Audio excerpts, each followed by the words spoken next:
wọ́n ní èèyàn kan wà bàbá Àṣàolú tó yẹ pé àwọn ní wàhálà tó wà nínú ẹgbẹ́ kọ́mẹ́dà Àṣàolú. kì í ṣàṣà Victor Olómi Àṣàolú.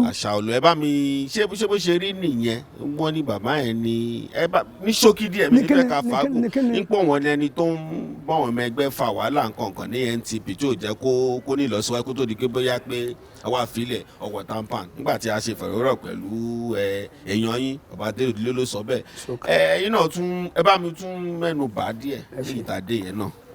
Yorùbá sọ pé olóore ìlú òun ni òṣìkà bẹ̀. Àṣàolú is a good leader. Kò sẹ́ni tí ò ní differences tẹ̀. Àṣàolú is one of the leaders tó ń fẹ́ ìlọsíwájú ọmọlàkejì tó dẹ̀ ń fẹ́ ìlọsíwájú ọmọ ẹgbẹ́ ṣùgbọ́n ó ní differences tẹ̀ máa ń là. Ṣé rí ọ̀tẹ̀ ló fọ́ ẹgbẹ́ ANTP o ọ̀tẹ̀ tó dẹ̀ fọ́ rèé ní 1991 tí Adéyẹmí Afọláyan di president ANTP bàbá Ọlálérè Pàímọ́ ẹ̀dá ńlẹ́ọlá àwọn ní fáìsì wọn Bello ní treasurer bàbá Wande ní assistant financial secretary Oluomo was the secretary Leta Isopepe was the assistant secretary Jide Kosoko was the organizing secretary. Baba Oluomo was the publicity secretary. Ní ìgbà náà lọ́hùn. Baba late Tiger Samko nílọrin pẹ̀lú Ọládèjì Adérẹ̀mí àwọn mẹ́tẹ̀ẹ̀ta yẹn ní welfare officers. Bàbá mi nìyẹn lọ́fà náà. Check.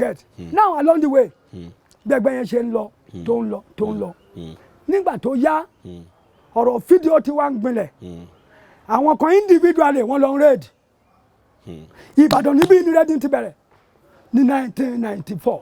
Tẹ́bá ní raiding fún aráàlú tó ń wò kí ni. raiding yẹn tán pé tó lọ ń bá àwọn tí tó lọ ń kẹ́rù àwọn tó ń jí fíìmù tà tó ń jí fídíò tà àbí tó ń jí rẹ́ǹtì láì gba àṣẹ lọ́wọ́ ẹni tó ní under anti-piracy.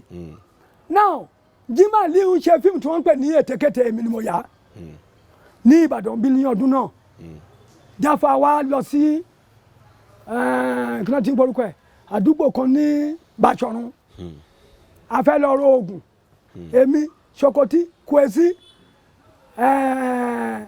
kí wọ́n ti ń porúkọ ẹ̀ bọ́ yìí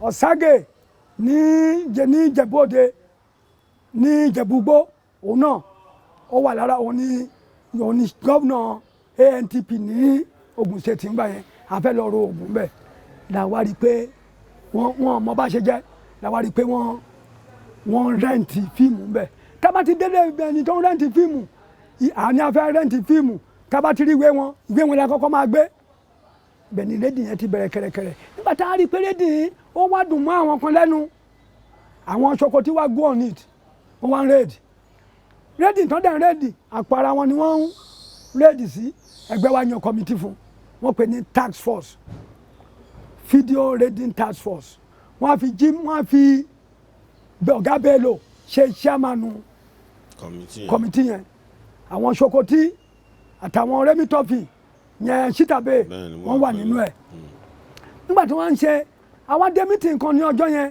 meeting tí a dé yẹn sọ́yìnsà tí wọ́n bá yan àwọn èèyàn pé kí wọ́n lọ ṣe iṣẹ́ kan àwọn wọlé yẹ kán jábọ̀ fún tí ẹgbẹ́ bá yan èèyàn ṣé kìí ṣẹgbẹ́ ló máa jábọ̀ fún tí president ò bá sílé tí igbákejì ẹ̀ wà ń bẹ àti secretary àti assistant secretary àtàwọn olóyè ẹgbẹ́ yòókù ta ló yẹ kó jábọ̀ fún tó wà tó hẹ́ẹ̀dì bẹ́ẹ̀ àwọn wọ̀nyẹn ìdílé òdùlé àwọn Bello wọn Adébáyọ̀ Sàlámì. wọ́n envy wọn. bẹ́ẹ̀ ni sọ́wọ́n ni àwọn ló wà ní ìcháàjì ilé ńgbà yẹn. ní ìgbà yẹn Délé Odùlé ló wà ní ìcháàjì ilé as vice president. Okay.